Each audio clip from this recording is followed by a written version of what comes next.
Greetings, English scholars. We're going to have a basic lesson on complete sentences.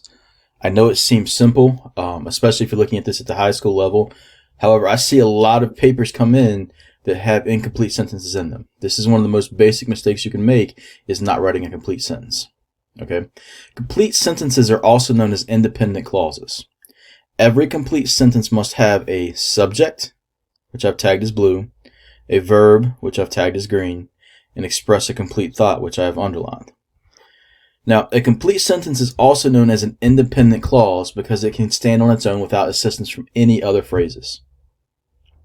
Let's look at two examples. William Shakespeare was a famous British playwright.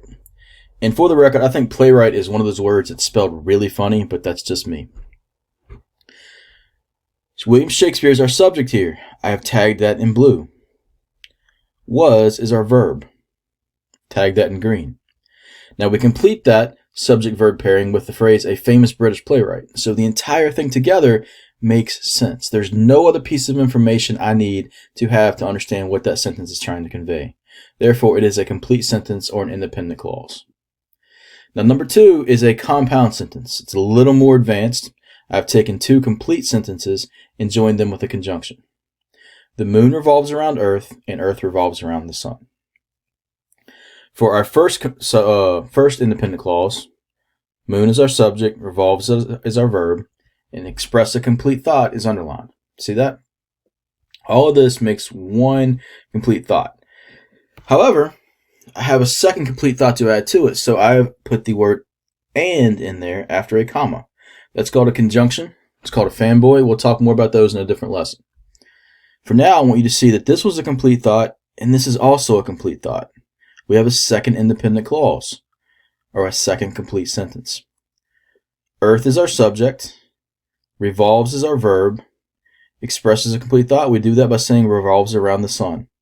So all of this right here is also a complete sentence and an independent clause. You put them together for a compound sentence, and you still have one giant complete sentence. That's the most basic thing you need to know about complete sentences. It's a very simple mistake to make, one that will cost your paper a lot of points, especially if I'm grading it, and one that makes you look bad, so it's something you want to proofread and correct. It's a very simple thing to get. If you have any trouble with this, please let me know.